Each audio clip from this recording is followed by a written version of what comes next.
အခုကျွန်တော်ပြောပြမယ့်အချက်9ချက်နဲ့ကိုက်ညီနေတယ်ဆိုရင်သင်ကဝမ်းချုပ်တာလုံးဝပေါ့ဆာလို့မရအောင်เนาะဘာဖြစ်လို့လဲဆိုတော့အန်ဒီရရှိတဲ့အခြေအနေတွေကြောင့်ဖြစ်နိုင်တယ်ဆရာအောင်နဲ့ချက်ချင်းပြဖို့လိုအပ်ပါတယ်အားလုံးပဲမင်္ဂလာပါကျွန်တော်ကတော့ဒေါက်တာသီဟန်တော့မှဖြစ်ပါတယ်အခုကျွန်တော်ပြောပြမယ့်အချက်9ချက်နဲ့ကိုက်ညီနေတယ်ဆိုရင်အိမ်မှာပဲဝမ်းနှုတ်စီတွေတောက်မနေပါနဲ့ဆရာအောင်နဲ့ချက်ချင်းပြပါအဲ့တော့ပထမအချက်ကဘာလဲဆိုရင်ဝမ်းသွားရင်သွေးပါတာပဲဖြစ်ပါတယ်အဲ့တော့သွေးဆိုလို့ရှိရင်အကုန်ပါတယ်သွေးနည်းနည်းလဲပါတယ်များများလဲပါတယ်အဲ့တော့သွေးမဲတာလဲပါတယ်သွေးရဲတာလဲပါတယ်သွေးမဲတယ်ဆိုတာကကျွန်တော်ကဒီ coffee လိုဝမ်းမဲသွားတာဖြစ်ပါတယ်ဒါသည်အစာအိမ်မှာသွေးယိုပြီးဆိုရင်သူကဝမ်းကသွေးရသူမရဲတော့သွေးရမဲသွားတယ်အဲ့တော့ဝမ်းသွားတဲ့ခါမှာဝမ်းမဲတွေသွားတတ်တယ်သွေးကရဲနေပြီဆိုလို့ရှိရင်လေဒီကိုယ့်ရဲ့လေကောင်းကသွေးထွက်တာကြောင့်ဖြစ်နိုင်တယ်သို့မဟုတ်သွေးကရဲပြီးတော့အရင်မမြောင်နည်းနည်းပဲဖြစ်နေရဆိုရင်ကန်ဆာအကျိတ်တွေကြောင့်ဖြစ်နိုင်တယ်နောက်တစ်ခုကဝမ်းသွားရင်ချွဲပါတယ်ပြီးတော့သွေးပါတယ်သွေးစားလေးတွေပါတယ်ဒါဆိုရင်ကန်ဆာအကျိတ်ကြောင့်ဖြစ်နိုင်တယ်အဲ့တော့ဘာကြောင့်ပဲဖြစ်ဖြစ်သွေးပါပြီဆိုရင်မပေါ့စားနဲ့ဝမ်းသွားတဲ့ခါမှာကျွန်တော်တို့သွေးပါပြီဆိုရင်ဆရာအောင်နဲ့ချက်ချင်းပြပါဒီလိုမျိုးဝမ်းချုပ်တာကကန်ဆာအကျိတ်ကြောင့်ဖြစ်နိုင်တယ်လေကောင်းကြောင့်ဖြစ်နိုင်တယ်အစာအိမ်မှာသွေးရတာကြောင့်ဖြစ်နိုင်တယ်ဒါကကျွန်တော်တို့စမ်းသပ်စစ်ဆေးပြီးမှပြောလို့ရမှာဒီတိုင်းကပြောလို့မရဘူးเนาะဒါပထမအချက်ဖြစ်ပါတယ်ဒုတိယအချက်ကကြတော့ဒီဝမ်းမကြာခဏချုပ်တာအပြင်ကမှဒီ bite out တာဖြစ်ပါတယ်အဲ့တော့ bite ကလည်း out တယ်ဝမ်းလည်းမကြာခဏချုပ်တယ်ဆိုရင်ဒါကကန်ဆာအကျိတ်ဥမာကြီးကင်ဆာလိုမျိုးဖြစ်နိုင်တယ်မပေါ့စားနဲ့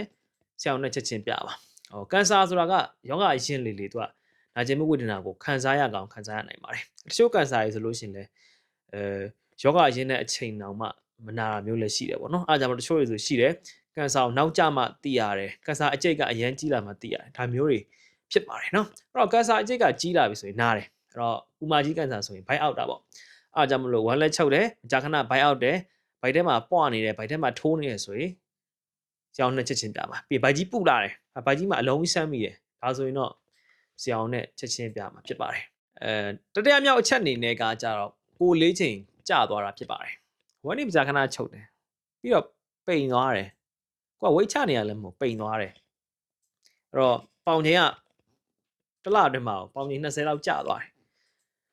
ဒါအပြင်မှာဝမ်းနေလည်းကြာခဏချုပ်တယ်သွေးလည်းပါတယ်ပိုက်တွေလည်းအောက်တယ်ဒါဆိုရင်မပေါ့စားနဲ့ကျွန်တော်ဥမာကြီးကင်ဆာလိုမျိုးဖြစ်တတ်တယ်အဲ့တော့ကင်ဆာရဲ့လက္ခဏာထဲမှာသူကအကြောင်းရင်းမေရမရှိပဲပိန်သွားတယ်လည်းပါတယ်ပြီးလို့ရှိရင်အစားသောက်ပြတ်တာလည်းပါတယ်ပေါ့နော်အားကြောင့်မလို့ဝမ်းချုပ်တယ်အကြောင်းရင်းမေရမရှိပဲပိန်သွားတယ်ဆိုရင်ဆရာအောင်နဲ့ချက်ချင်းပြပါနောက်တစ်ချက်ကကြတော့ဒီ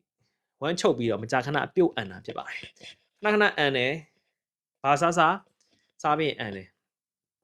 ်ဘာမှလည်းအလုံးကြီးဆမ်းမိတယ်ဒါဆိုလို့ရှိရင်လည်းဥမာကြီးကန်ဆာကြောင့်ဖြစ်နိုင်ပါတယ်เนาะနောက်ထပ်အချက်အနေနဲ့ပြောရမယ်ဆိုလို့ရှိရင်တော့ဒီဝမ်းချုပ်တာအပြင်မှာဝမ်းချုပ်လိုက်ဝမ်းရှော့လိုက်ဖြစ်နေတာမျိုးဖြစ်ပါတယ်ဝမ်းကတစ်ပတ်လောက်ချုပ်နေတယ်ပြီးတော့နေတိုင်းဝမ်းသွားတယ်ပြီးတော့တရက်ကိုသွားတဲ့ခါမှာ2ခေါက်3ခေါက်လောက်သွားနေတယ်ဘိုက်ကလည်းရစ်ပြီးတော့နားတယ်ဒါဆိုလို့ရှိရင်ဒါကဆရာအောင်နဲ့ချက်ချင်းပြမှာဖြစ်တယ်ကန်ဆာအကျိတ်ကြောင့်ဖြစ်နိုင်တယ်နောက်ထပ်အချက်အနေနဲ့ပြောမယ်ဆိုရင်တော့သွေးအားနဲ့လက္ခဏာတွေပဲဖြစ်ပါတယ်အဲ့တော့ကျွန်တော်ရှင်းမှပြောခဲ့တယ်ကန်ဆာဖြစ်ပြီဆိုရင်အစားတော့ပြက်တယ်ပိန်သွားတတ်တယ်အဲ့လိုပဲသွေးအားနေတာမျိုးလည်းဖြစ်တတ်တယ်ဒီကန်ဆာအကျိတ်ကသွေးအားနေတာဖြစ်စေတယ်အဲ့တော့သွေးအားနဲ့လက္ခဏာတွေဖြစ်တဲ့ဒီကိုယ်လုံးကြည့်လိုက်မယ်ဆိုရင်ဖြူဖွေးနေတာမျိုးဖြစ်နိုင်တယ်ဒီနှာခမ်းတွေနော်ဖြူနေတာဒီမျက်လုံးတွေဖြူနေတာဒါမျိုးတွေဖြစ်နိုင်တယ်ပေါ့နော်ပြီးဒီလက်ဖွားတွေနော်ဖြူနေရမျိုးလည်းဖြစ်တတ်တယ်လက်သေးတွေကြည့်မယ်ဖြူနေရမျိုးတွေဖြစ်တတ်တယ်အဲ့တော့အဲ့လိုမျိုးဖြူနေပြီဆိုရင်ဒါသွေးအားနဲ့လက္ခဏာတွေမှာပါဝင်တယ်တခြားသိကျင်တယ်ဆိုရင်တော့သွေးစစ်ကြည့်ရမယ်နော်ဟီမိုဂလိုဘင်စစ်ကြည့်ရမယ်အဲ့တော့နည်းနေရဆိုရင်ဒါသွေးအားနည်းနေတာအဲ့ဆိုလို့ရှိရင်လည်းပေါ့ဆာလို့မရဘူးဥမာကြီးကန်ဆာကြောင့်ဖြစ်တတ်တယ်အဲ့လိုမျိုးဝမ်းချုပ်တာကတခြားဆရာအောင်နဲ့ပြမှာဖြစ်ပါနောက်ဆုံးချက်အနေနဲ့ပြောမယ်ဆိုတော့ဒီဝမ်းချုပ်တာအပြင်ကမှမကြာခဏဖျားတာဖြစ်ပါတယ်အဲ့ဒါဆိုရင်လည်းဆရာအောင်နဲ့တေချာပြမှာဖြစ်ပါတယ်အဲ့တော့အခုကျွန်တော်ပြောထားတဲ့အချက်9ချက်ကဝမ်းချုပ်ပြီဆိုရင်အနေရှိအချက်9ချက်ပေါ့နော်အနေရှိလက္ခဏာ9ချက်ပဲဖြစ်ပါတယ်သိချင်တာရှင်းလဲ comment မှာမေးလို့ရပါတယ်ဒါကိုကျွန်တော်တယောက်ကမေးထားလို့ဖြည့်ပေးရခြင်းဖြစ်ပါတယ်ဗီဒီယိုဖိုင်လေးကိုအဆုံးထိကြည့်ပြီးတဲ့အတွက်အားလုံးကိုကျေးဇူးအများကြီးတင်ပါတယ်